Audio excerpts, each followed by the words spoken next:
எப்படி ஆங்கிலத்தை இலகுவாக பேசலாம்?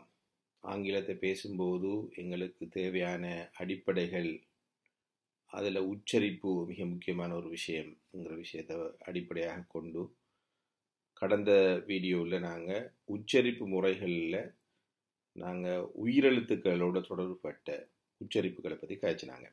அந்த உயிரெழுத்துக்கள் வந்து வொவல்ஸ்ன்னு சொல்லுவாங்க. அந்த வொவல்ஸ் வந்து ஏ, இ, ஐ, ஓ, யு. இந்த 5 உயிரெழுத்துக்களுக்குரிய உச்சரிப்புக்கு 12 வகையான உச்சரிப்புகள் இருக்குது. இந்த 5 எழுத்துக்களுடைய 12 வகையான உச்சரிப்புகள் தொடர்பாக நாங்கள் கடந்த வீடியோஸில் நாங்கள் பார்த்தோம். அதில் அது சம்பந்தப்பட்ட உதாரணங்களோட நாங்கள் அதை விளங்கி கொண்டோம். இன்றைக்கு நாங்கள் அதில் தொடராக அந்த உயிரெழுத்துக்கள் ஒன்றுக்கு மேற்பட்ட, அதாவது 2 உயிரெழுத்துக்கள் சேரும்போது ஒரு வகையான இன்னும் ஒரு சத்தம் உருவாகும். அந்த உயிரெழுத்தோட 2 உயிரெழுத்துக்கள் சேரும்போது வர அந்த சத்தத்தை நாங்கள் சொல்கிறது டிஃப்தங்னு சொல்கிறது. இப்போ இங்கிலீஷில் வந்து இந்த சவுண்ட் சிஸ்டம் ஒன்று இருக்குது. இப்போ டிஃப்தங்கிற அந்த சப்ஜெக்டை பேஸ் பண்ணின உச்சரிப்பு முறைகளை நாங்கள் இன்றைக்கி பார்க்கறதுக்கு இருக்கிறோம். டிஃப்தங் சவுண்ட்ஸ். இதில் உங்களுக்கு தெரியும், இ இந்த சவுண்டோட ங்கிற சவுண்டை நாங்கள் பார்த்து ரெண்டையும் ஒன்றாக ஜாயின் பண்ணும்போது என்று வரும். கடந்த வீடியோஸில் நாங்கள் பார்த்தோம் இ என்று வாரத்துக்கு உதாரணம் சின், பின், டின் என்று பார்த்தோம். என்று வாரத்துக்கு அன். இங்கே ரெண்டையும் சேர்த்து ஜாயின் பண்ணி இயர், இயர்,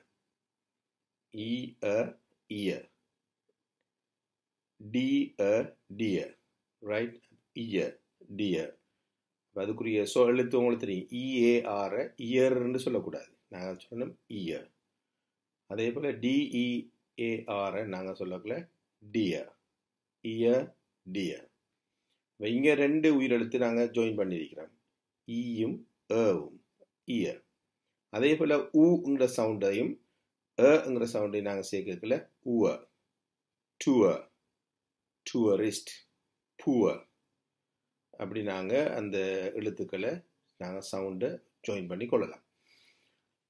அதே போல் அடுத்த உச்சரிப்பு தான் ஏங்கிற சவுண்டோட நாங்கள் சேர்க்கிற ஏர், ஏர், ஹேயர், ரேயர் அப்படி நாங்கள் சேர்த்துக்கொள்ளலாம்.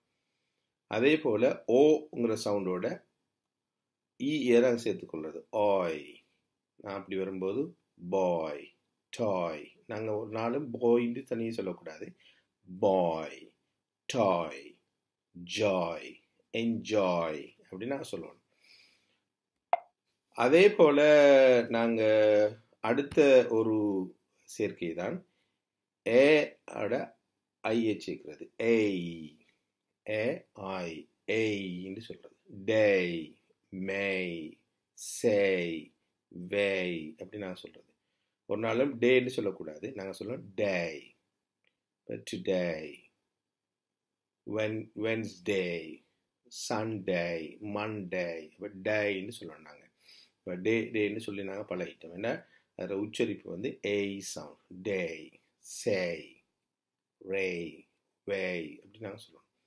அதே போல் ஐ, ஏயும் ஐயும் சிறக்கல ஆய். நாங்கள் சொல்ல ஒரு நாளும் ஐன்னு சொல்லக்கூடாது, ஆய்ன்னு சொல்லி நாங்கள் கொஞ்சம் அதை நீட்டி சொல்லணும். ஆய் சேர்த்து சொல்லும்போது ஐ, ஆய், பைக், மைக், லைக். பைக்குன்னு சொல்லாமல் பைக், மைக்குன்னு சொல்லாமல் மைக், லைக்குன்னு சொல்லாமல் like. For example, I like ice cream, I like ice cream, I like ice cream. அப்போ நாங்கள் I like ice cream. Okay, I like ice cream. அதில் சரியான உச்சரிப்பு அதுதான். எல்லாத்தையும் நாங்கள் அப்படி உச்சரிக்கிறல்ல. ஆய் ஒன்று ஒருத்தர் உச்சரித்தான்னு சொன்னால் லைக்கை நாங்கள் நார்மலாக சொல்லிட்டு போகலாம். ஐ லைக் ஐஸ்கிரீம் அப்படி சொல்லலாம்.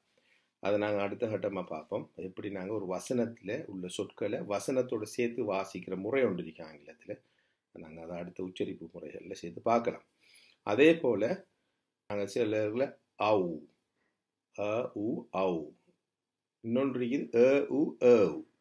நாங்கள் இப்போ பார்க்க போகிற அவு, அவுட், டவுட்.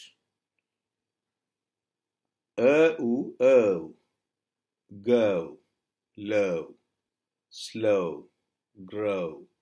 அப்படி நாங்கள் ஆங்கிலத்தில் நாங்கள் பாவித்த அந்த 5 உயிரெழுத்துக்கள் ஒன்றோட ஒன்று சேர்ந்து வரும்போது வார சத்தம், அந்த டிஃப்தங்கிற அந்த சத்தத்தை அடிப்படையாக கொண்ட உச்சரிப்பு முறையை பார்த்தோம். தேங்க்யூ.